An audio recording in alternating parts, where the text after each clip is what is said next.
Usahay kanang dili bitaw ta kita dayon sa bunga sa ato ang effort. No? Para people kept on telling me, anong pare man ka? And even my family was hesitant when I first told them.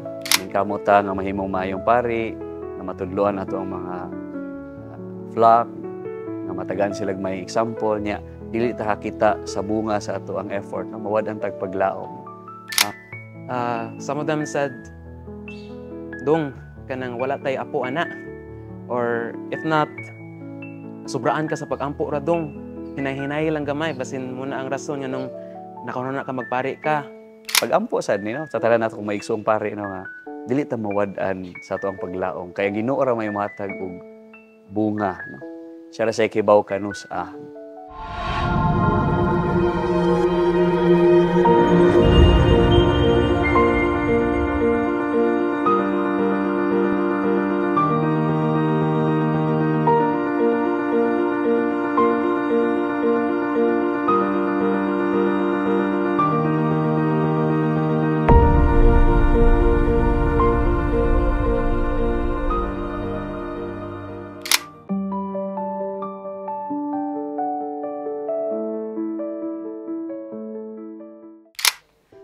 Ako di ay si Father Abilito John Burgos, taga Sugod, akong lolog lola. Akong papa taga Davao Oriental, or taga Cebu na yun. Nakaila akong Ginoo kay akong lolo sa Kristan man, sukad pa sa World War II, no? So bata pa ko, gidana ko niya sa simbahan, o niya. Muna nga nakaila ko og unsa ng simbahan, unsa ng pari. Amo to pagkabata na ay kulitos na ko. Eventually, dito po nagsugod ako ang vocation, siguro garang ko magpari, magduwa ko no kung pari-pari sa una, no. Bisag unsa imuhang mission, ang imong pagbuhat ana everyday, madako man na o magamay. Lisod gyud na siya, no. Kay mawadan ka gana, kapuyan ka, ma-distract ka, nakailaing kalingawan, no. So mo na siya faithfulness sa imong mission, especially kalipay sa uskapari nga makita nga iyahang gialagaran, no, nabuutan pananglit, no, or ang buutan niya nga gialagaran mas nabuutan pag yun, no. Malipay ang pari nga makita nga iyahang sakristan, no, mahimo nang maayong amahan, no?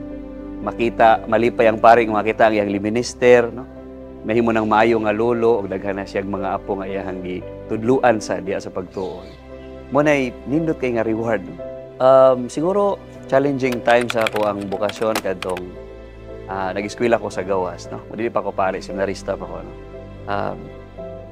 Lisod ang pag-undergo sa formation kung layo ka sa mga tao nga imong gi-consider nga bungbong nga kasandigan, imong pamilya, imong mga higala.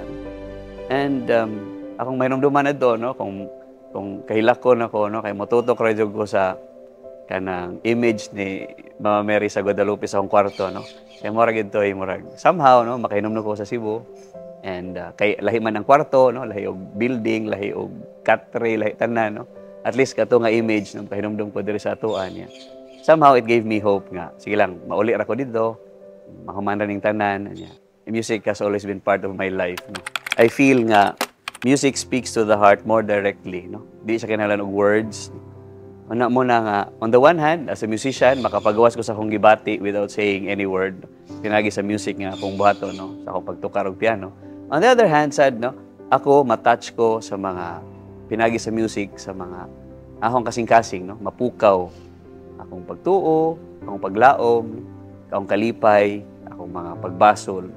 And in that way, no, music feeds my spirit, no, directly, no, without the words. Ang Ginoo puno man gyud na siya og surprises, no?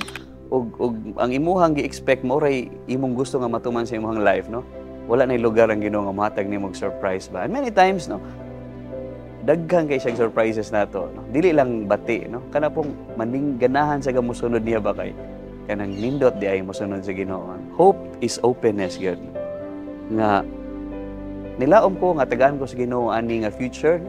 Pero og tagan ko niya lain nga future kay yaman na, no, malipay ra gyapon ko, no? So ang pagkaabli gyud nindot kayo na siya nga experience, no, sa atong pagtuo, sa ato ang pagtubag sa bukasyon, pag-asa akong pagkapari. usahay kanang dili bitaw ta kita dayon sa bunga sa ato ang effort ning kamuta nga mahimong maayong pari nga matudloan nato ang mga flock nga matagaan sila may example niya dili ta kita sa bunga sa ato ang effort no mawad ang tagpaglaom ako ang pagampo sad ni no sa tanan nato kung maigsong pari no nga dili ta mawad-an sa ato ang paglaom kaya Ginoo ra may matag og bunga no siya ra say kibaw kanus padayon lang ta sa ato ang pagpaningkamot no? Kay siya no nga mo'y nagsugo nato siya ra say mo pabunga ana kana siguro. I am seminarian Krishanayan Patalingog. I'm a 4th year seminarian. I'm from Lapu-Lapu. We wake up at 5 a.m. every day, sleep at 9 p.m. every night as well, do things together, study together, play together, pray together, because all of us here have felt something inside our hearts, and that something is an attraction to the priesthood, a calling to the consecrated life. I first felt the calling to the priesthood when I was in grade 5, and since then, that feeling, that call has not disappeared inside of me. No matter how I tried to explore other things, I tried discerning other vocations beside the priesthood, but none gave me hope at all. So from grade 5 until grade 12, I kept on exploring other things beside priesthood. A lot of people kept on telling me, "Anong magpare man ka?" And even my family was hesitant when I first told them.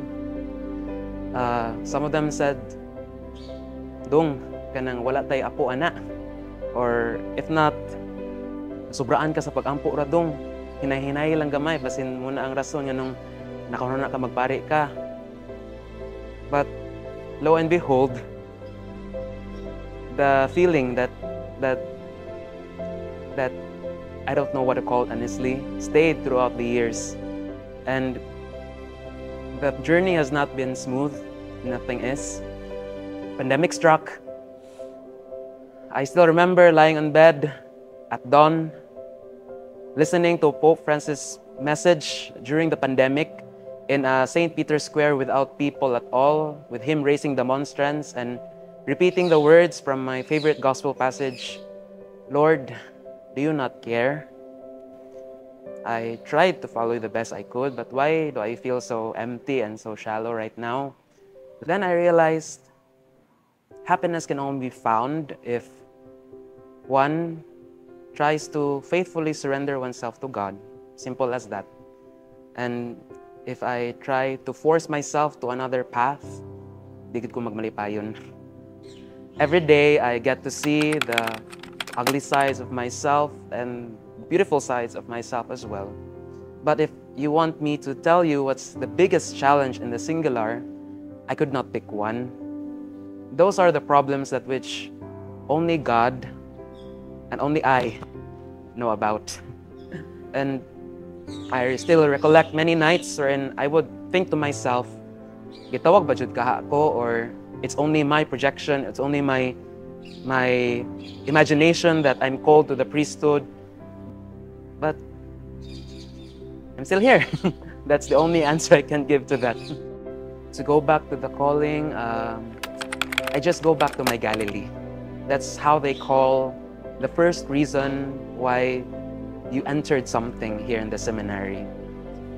And I asked him, "Lord, please remind me nganong na ako diri sa seminary, because right now I don't see my purpose here." Okay. I think I'm being a bad brother, a bad seminarian. But then the Lord speaks in silence, and I just realize it before I know it. Music is that which contains tears never cried, words never spoken, laughters never laughed, secrets never told, and everything that makes us human, those are contained in music. Actually, I have a love-hate relationship with music because I was a pianist already when I entered the seminary, and I had a lot of thoughts inside of me that I'll serve God using music. But then, when I'm playing there in the chapel, sometimes or even often, I make mistakes and I think to myself, why do I even bother? Ngano magtuga-tuga pa man kog duyog na napailayang mas kamaon ako.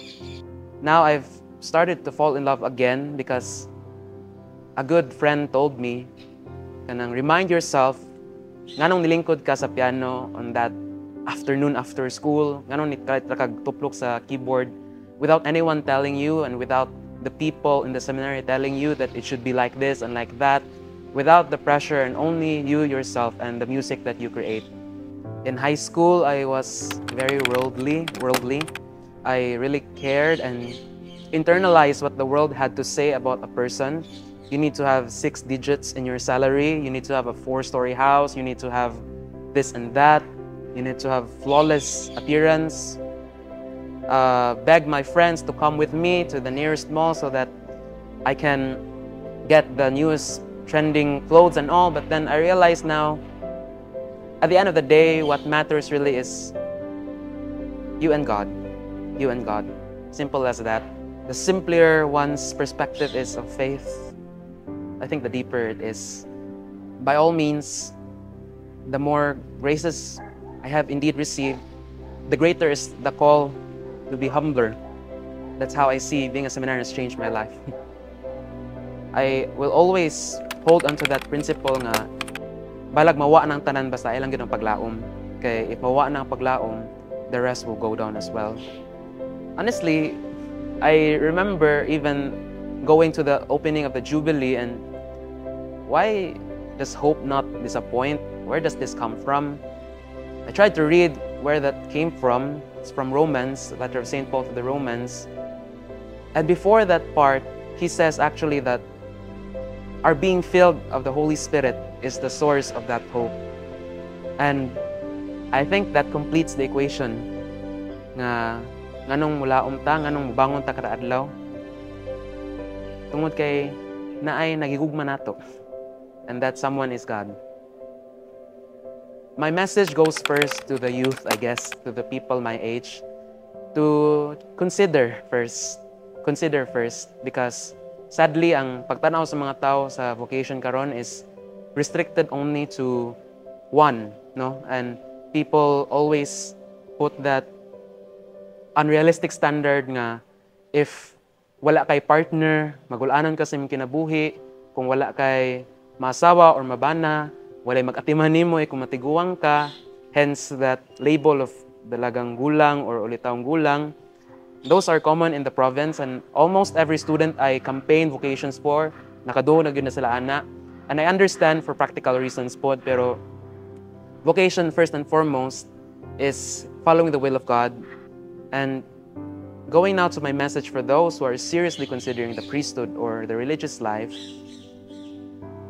do not lose hope.